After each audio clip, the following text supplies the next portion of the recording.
Hey guys, Paul McLean here. Welcome to the Monday Morning Wake Up Podcast. And I am excited that you're on with us today. But I don't know where you're at, where we're talking yet. If you're, dialing, getting ready to make your first round of phone calls, if you're, doing your morning routine, but I'm excited that you're on today. And as I say, every single week, my desire is to provide significant value to you and set yourself up where this week could be better than last week.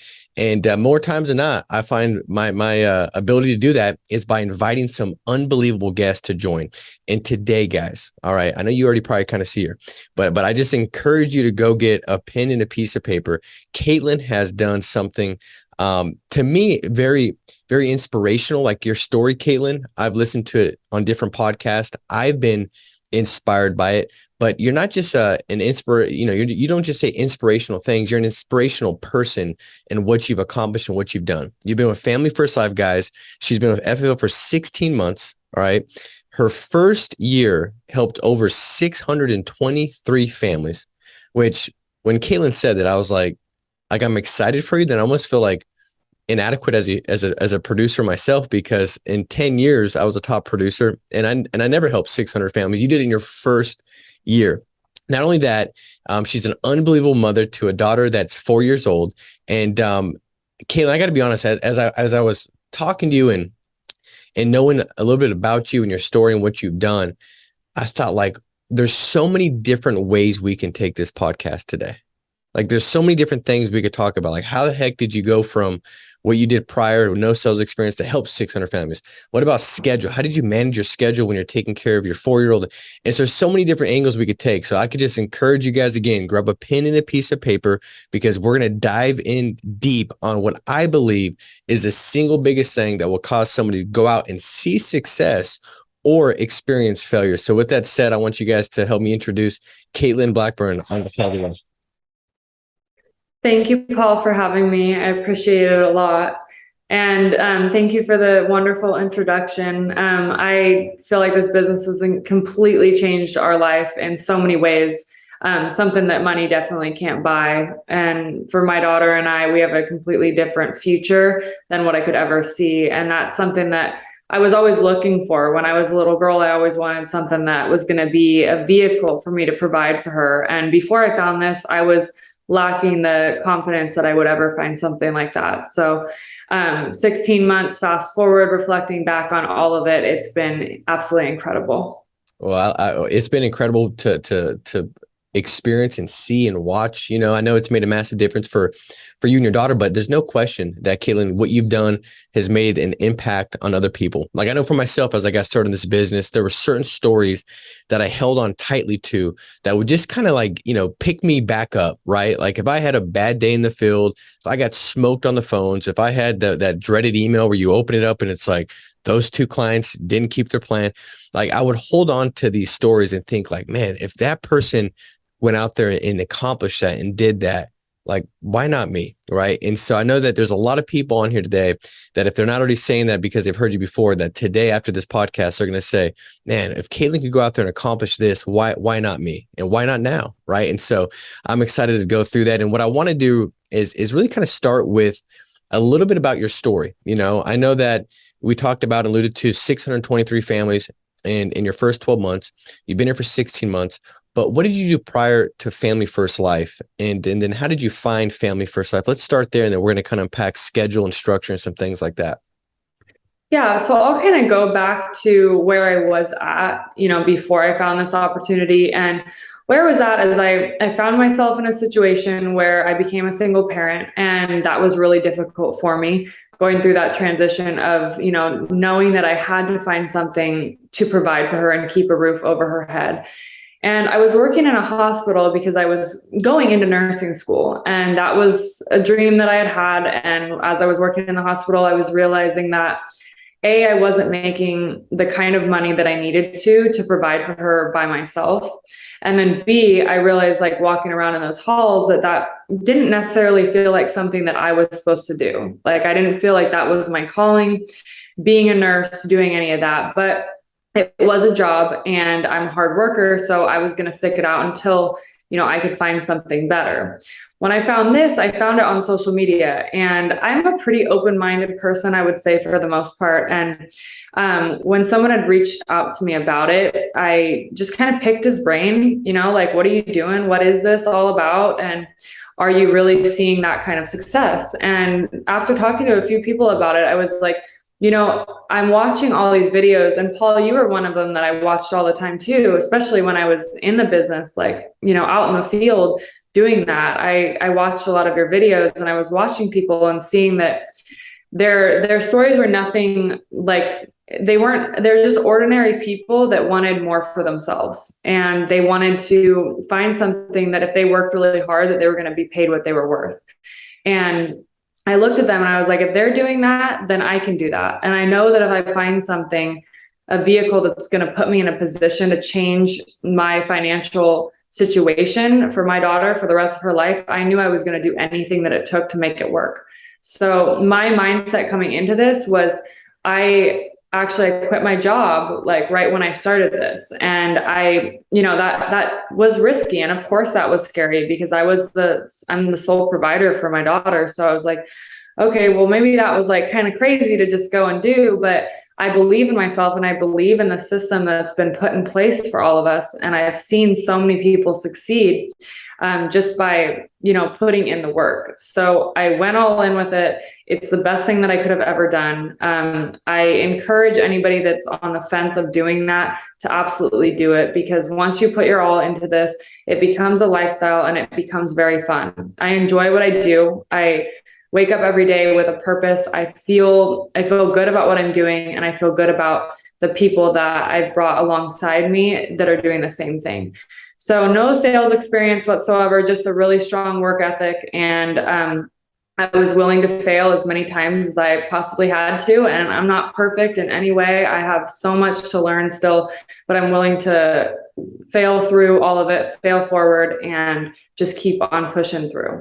All right. So I have to ask this, because when you're talking about like letting go of your job and then jumping in with both feet, you have a lot of line, like you're taking care of, your 4-year-old little girl. And, the job is what most people believe. And I would venture to believe that you don't believe this, but like that's secure, right? Like that's my stability is that paycheck. And you left that and bet on a shot for yourself to go out there and make this thing work. That takes a lot of like certainty and belief. Like you have to have this certainty that this is going to work, almost like to a level of no matter what it's going to take. There might be struggles, failures, setbacks, hardships, but there's no question in my mind that this is going to work and I'm going to provide for my family. You almost have to have that certainty, I believe, to really tap into your potential, which potential here is like just work ethic and the willingness, or I guess the desire to love and help other people, right? Because that's what this boils down to. I mean, no question that Katelynn, when she sits with clients, they feel like, wow, she cares about me. She's going to stand up for me. She's going to be here when something happens for my family. I can trust her. I connect well with her. She's got a heart, all those different things. They're like, yep, that's how I feel about her. So that's your potential. So meaning that everybody that's joining the company has potential to do well here. But most people don't tap into their potential because they lack certainty and belief that this is really, really going to work out. And because they only tap the potential, they don't destroy the potential and tap fully into it. Their action is very limited, and the limited action, it leads to limited results, and those limited results justify lower certainty, and then that doom loop persists and they end up going out of business.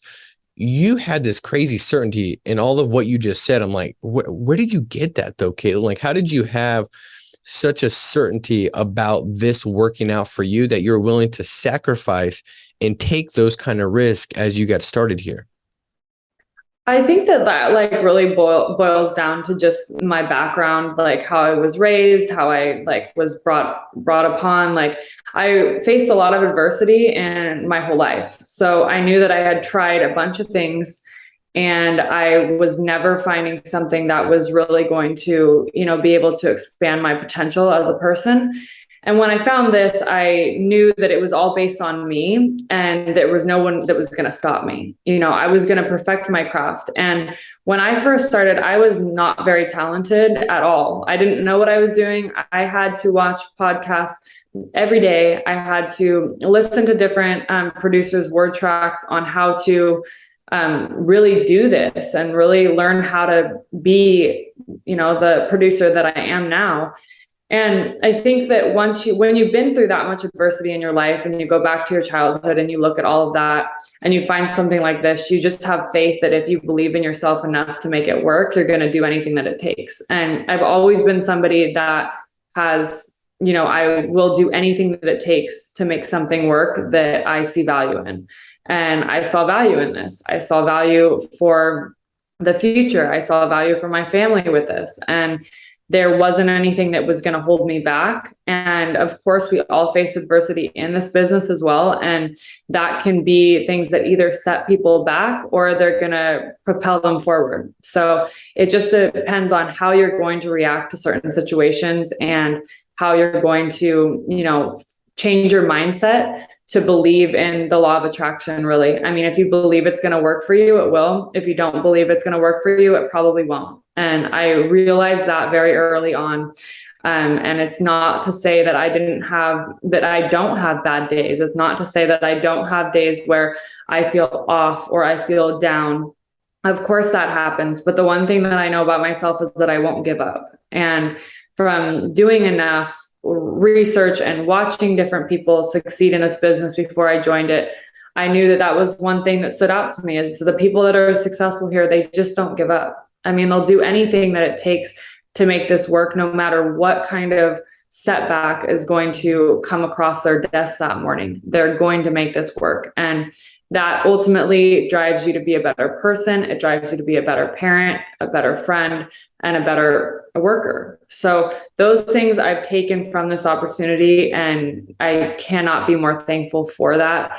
I don't always know that I had that, really strong belief in myself my whole life, but I did know that if I found something that was like a blueprint, that if I could follow it, there was going to be a training and structure to it. If I could follow that I would hold myself accountable to do that, and I could become very, very good at it.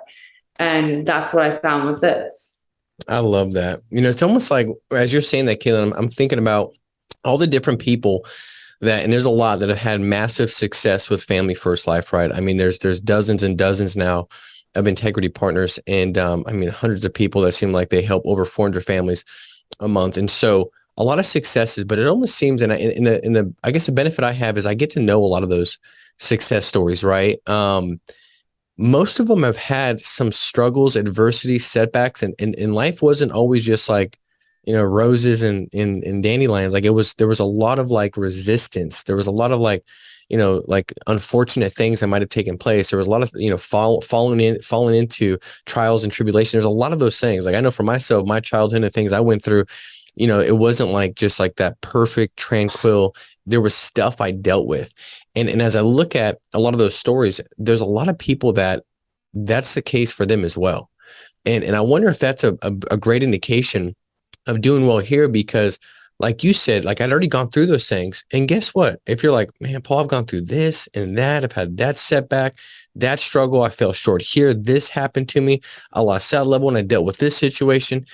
Well, I wonder if all that stuff you can use it to say, man, if I survived all that and I'm still here, right? Like I'm still here and now I'm positioned to go step into an opportunity that has no lid. Right. That really just takes raw work ethic and this coachability and positive attitude, this student mindset, which everything you just said, Katelynn, was very much like I was just a student of the game. I practiced my craft. Like the answers were there.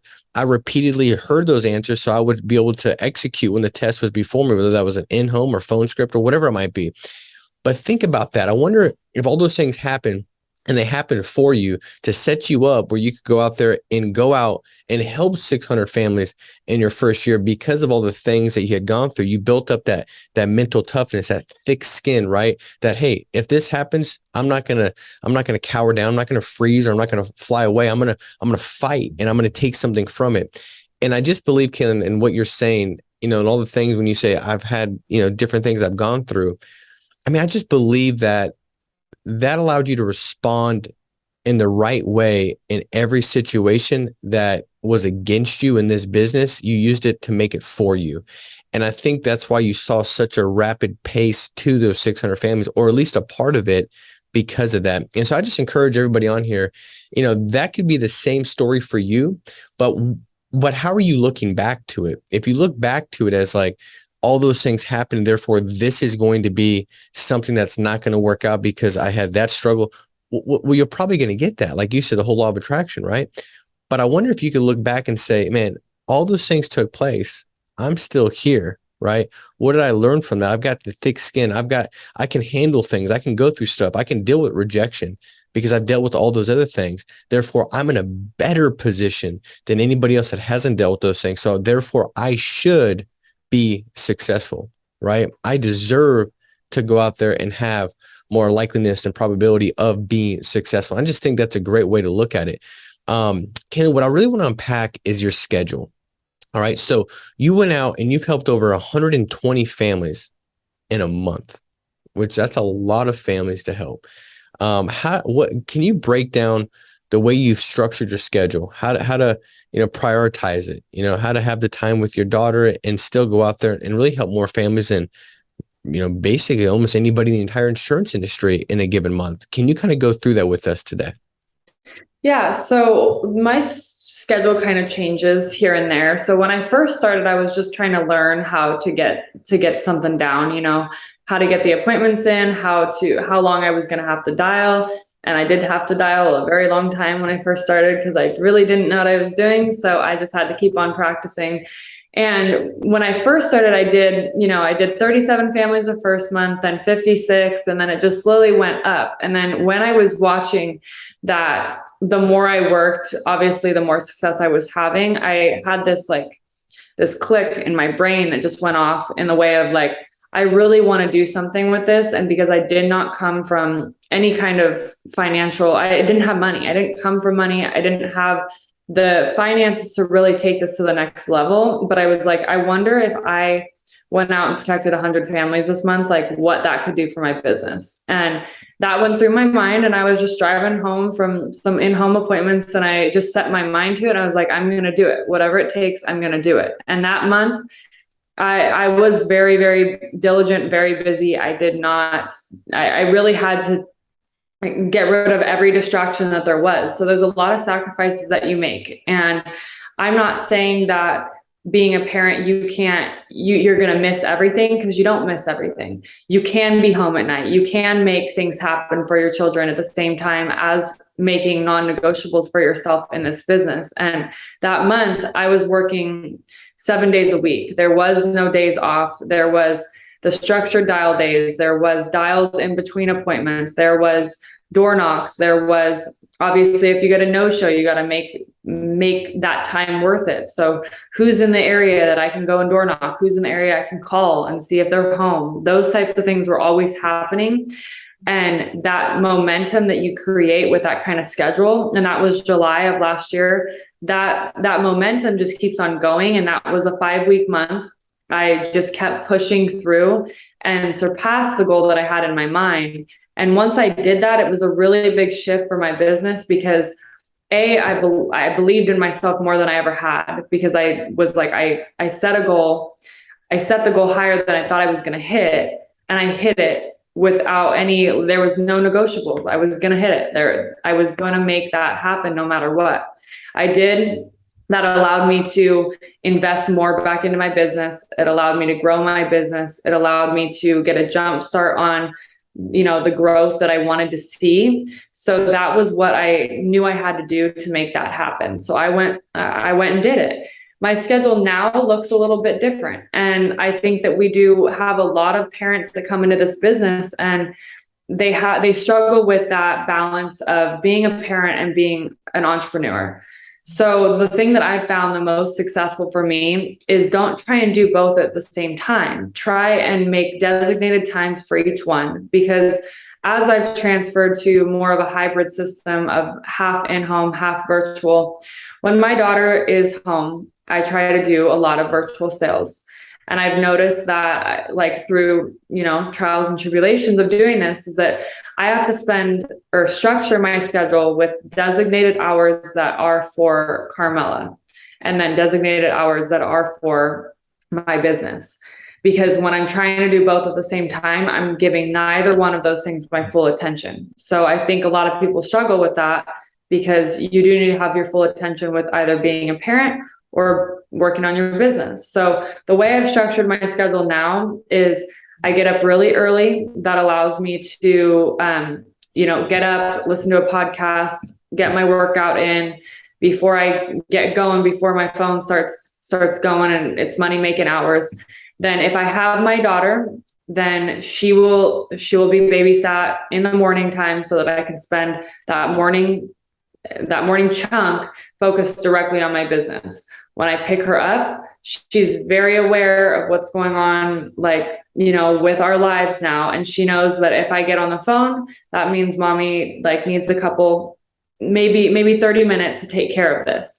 And then once I'm done, I tell her, as soon as I'm done and I get off the phone, then I'm going to spend 30 minutes to an hour with you, and we're going to do a puzzle, or we're going to go for a bike ride, or we're going to, it'll be undivided attention. And then I go back to, work. And then she understands that, and she's learning because she's 4, she gets it.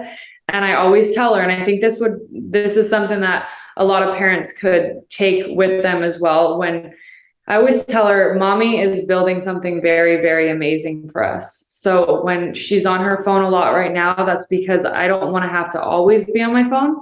And right now I'm going to do the best that I can to build something really big for us, so that later I can decide, when I don't need to be on my phone, we can spend more time. So I think that that's really important, to just be making sure that you take your schedule, structuring it out in a way that you find designated hours for parenting and you find designated hours to build your business.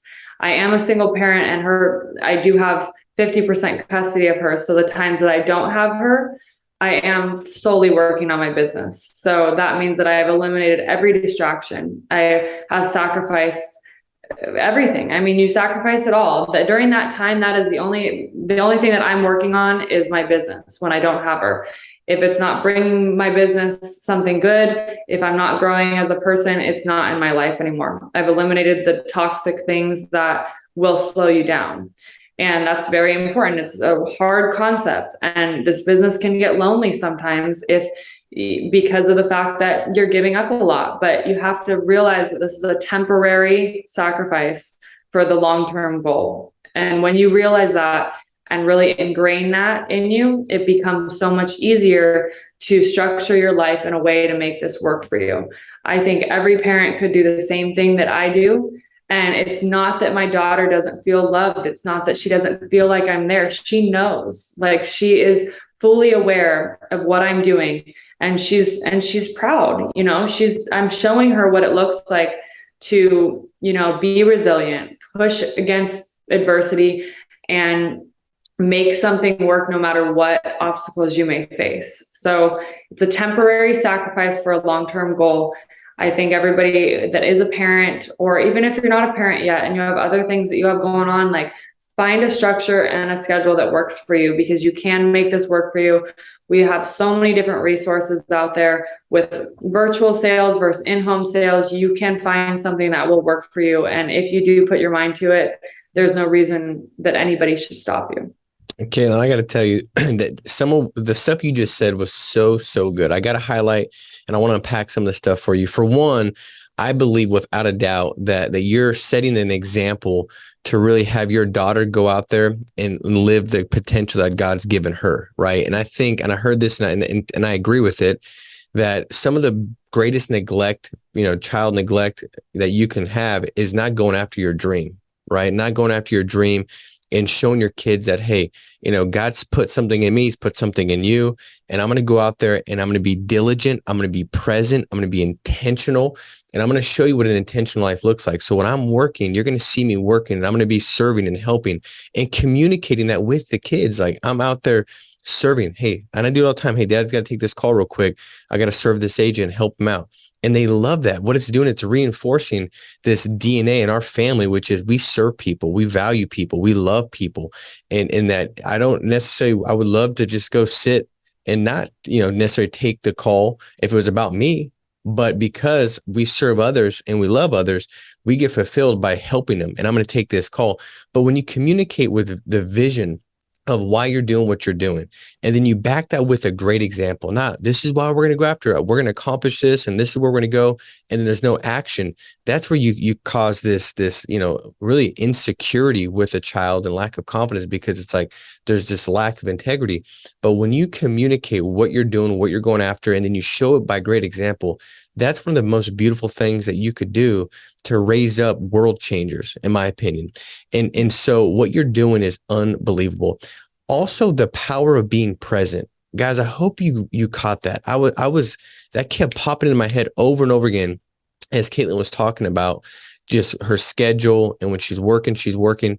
You've all felt that way, right? You get to the end of the day and you're like, man, I'm just exhausted and I didn't accomplish a whole lot. And then all of a sudden you're there trying to be present with the kids, and then you're checking your phone, like trying to catch up on an email, and you're doing all these things. And the problem was there was a lack of discipline in the daily activities that you set before you. And that's why, in order to have this fulfillment, this energy, where you just feel like alive, you got to plan your schedule, and then you've got to execute without distraction. Now, you're going to get distracted, but you've got to pre-decide certain things, meaning that you say, okay, when I'm dialing and my phone goes off and it's a text and it's a whatever, Instagram message or whatever it is, like when that goes off, I'm going to set my phone down and keep down, or I'm going to exit it right away, or I'm going to go ahead and beforehand, I'm going to make sure those apps are closed and notifications are off in those 4 to 5 hours.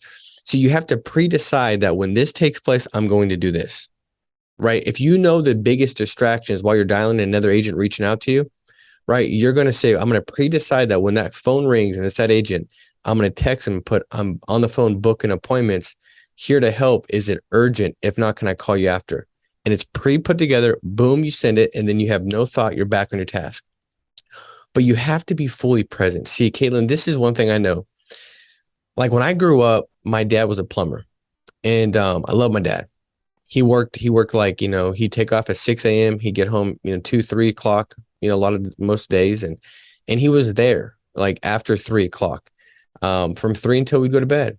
But the reality is I didn't have a great relationship with my dad. Like, he just was there. He would do some things around the house. He would watch TV. He was just kind of there. You know what I mean? And that's kind of, that's the extent of it. It was a lot of quantity time, but there wasn't a crazy amount of quality time. And I know for me, when I filled my schedule in and I was out there helping 50 families a month, and I was building my business, had staff, working with agents, what it caused me to do is, because I didn't have a plethora of time, it caused me to be very intentional with my time. And so I would have my nightly routine scheduled with the kids as well.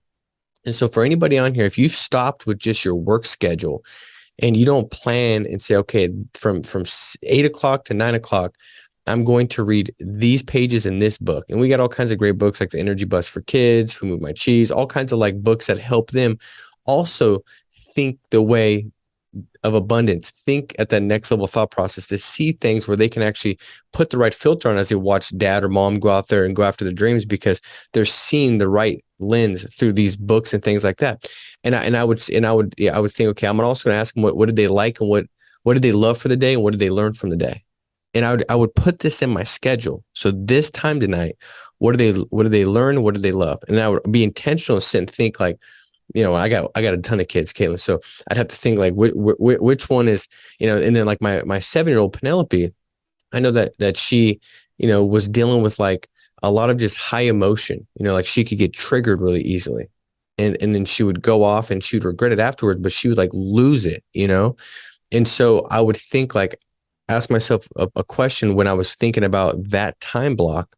How do I provide as much value to Penelope to really help her? And so even though it might have been 1 hour, that time I'd go through and tell a story, and I'd explain to her, like I tell her for one that I struggled with it that day. And I would be thinking about this because I only had so much time. I was more intentional with that time. And then I would tell her the story about, I'd make up like a castle and dragons and explain, like a story where it'd be about her. And I'd say, and I'd give them the right outcome. Like was her response. She went away and she breathed and she started thinking about things she was grateful for. And she said, Dad, is that about me? And I say, well, I don't know. Was it, you think? And I just started to be intentional with those things. We do affirmations, declarations. And what I found is this, like my relationship with my kids is unbelievable. If I spent 3 hours with my kids every night, I would do the opposite of provide value. I would drive them nuts. And in the Bible, it says very specifically, the parents should not get underneath the kid's skin, so to speak, right? Mess with them. Why? That's just what I would do if I had too much time. What I believe is this: if you have so much time and you think, well, I got to be there to do this and this and that, I wonder if all that time, because there's so much of it, you're not using any of it to make it very quality. Mm-hmm. But if it's quality, if you're present, and when I'm with my kids, my phone is not with me. You say, what if an agent calls? I don't care. For that hour from 8 to 9, there's systems in place. There's Slack. There's all kinds of other things that are in place that they're going to get support. They're not going to die on the vine. They're going to be okay. But when I'm there for my kids at that time every single night. And then you could just plan all the other things. See, this is what gives you a ton of fruit in all areas of your life, is just planfulness, intentionality, and being prepared. And so, Katelynn, I absolutely love all the stuff that you went through. I mean, it was so good.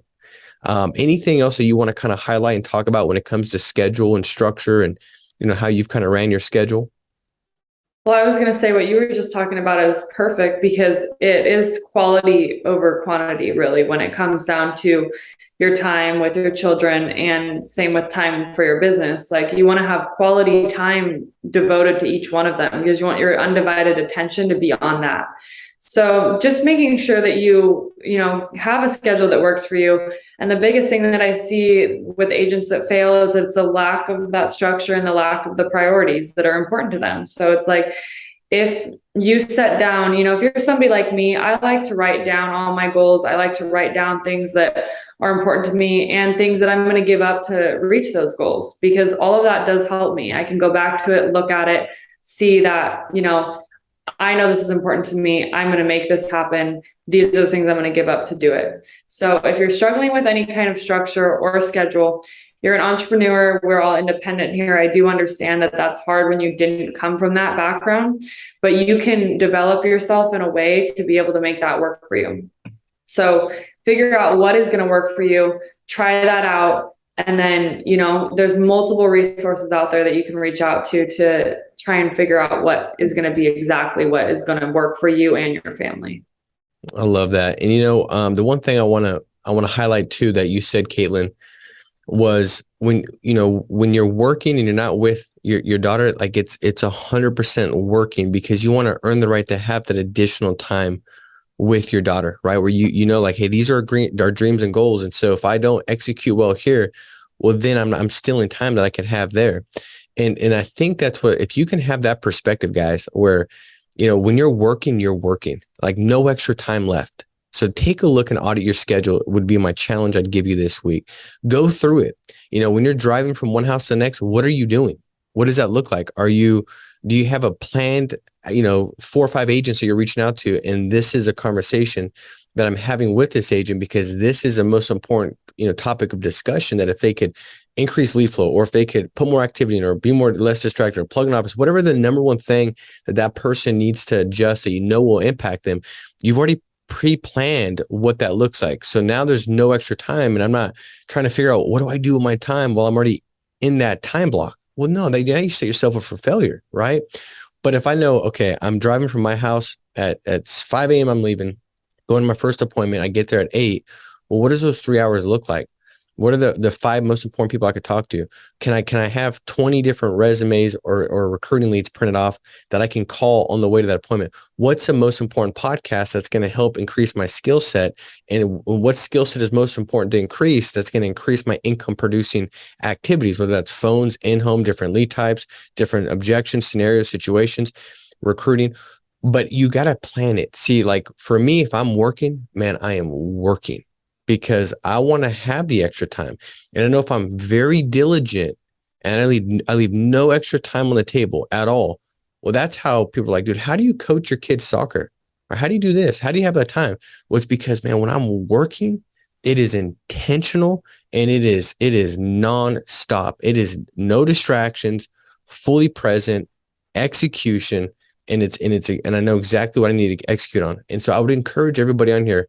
And that's what we've heard from Katelynn today. Over 100 families in a month, being an unbelievable mother to her daughter, all the things that she's got going on, and able to do it and do it with excellence because of these things that were covered today. So go through, audit your time. At night, what is your last hour before you go to bed? What does that look like? Is that setting you up to hit the floor running in the morning? That's going to allow you to execute at a higher tempo, a higher level, so you can get even more out of every hour. In the morning, what does that look like? Is it disciplined? Is it detailed? Do you know exactly what you're doing? These are the things that will make a massive, massive difference. And so I love you for being on today, Katelynn. It's helped so much. We're going to do a quick rapid fire question. And I didn't even tell you about this. And this is just, get to know you in a very short period of time, and then we'll wrap up. So real quick, what do you have a favorite band or music artist? I'd say country is my favorite. So probably like Luke Combs or an older country singer, Alan Jackson. Okay. All right. What's the most essential characteristic you look for when hiring staff or recruiting an agent? Trust. Trust. All right. Just like an authenticness, you can tell that they're genuine in what they want to do. I love that. What about a favorite movie? Oh gosh, it's The Notebook. I'm a crier like that. I like them. All right. I used to always use that Notebook movie as one of my sales lines. So I'd always tell Bob and Mary, I say, Bob and Mary, listen, I know that. Yeah, I know it. I know it. I know you both hope that you die at the same exact time, snugly in bed like the Notebook movie, which would be great. But the odds of one of you being here without the other is almost 100% certain. And it kind of just get their mind right on the fact that, no, you're going to live life without one of you eventually, All right. What's your favorite place to travel? I've only been there once, but Hawaii was unbelievable. So I really like the beach. Okay. Hawaii is my favorite place. What about childhood nickname? Did you have a nickname? Oh, just Kate. Kate. Okay. Kate, awesome. That's about it. Well, guys, I know you got a lot from this. Like this, share this. I promise you, this is the biggest thing that causes people to triple quickly is getting a better handle on this, or will trip them up and lead them out of the business if they don't get this right. And so share this, like, subscribe, comment below. And remember, every single week, Casey will hop on right now and he's going to draw four names now, Casey?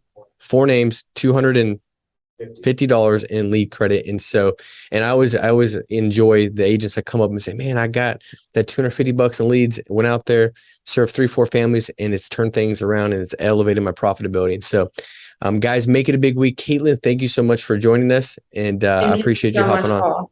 Absolutely. Thank you. All right, guys. Well, hey, be strong, be steadfast. We'll talk to you soon. Take care. Bye.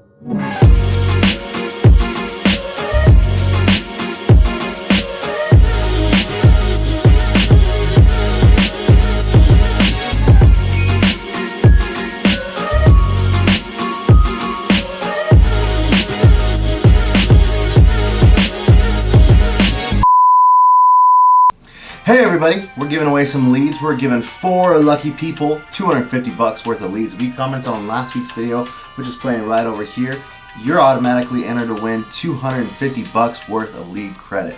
So comment on this video that's playing right down below, so you're entered to win next week's drawing. So without further ado, let's see who won this week. Our first winner of $250 worth of leads is Christy Emig. Everyone has a purpose. Our second winner is Cameron McNair, in every adversity there's a seed of equal or greater benefit. Our third winner is Raymond San Inocencio. That was some good stuff. Thank you for your testimony. And our fourth and final winner is Tire Trade Wins. Incredible testimony, how responding correctly really makes a difference. What can I learn from this to bless others? Guys, it's that simple. Leave a comment down below so you can win some free leads. Winners, get in contact with Victoria. Her phone number is going to be right over here somewhere. And guys, make it a huge week. Make sure that you're signed up with WorkSpots. Winners, make sure that you're definitely signed up with WorkSpots so you get those WorkSpots discounts for your leads. We'll see you next week. Take care. Make it a great week. Bye.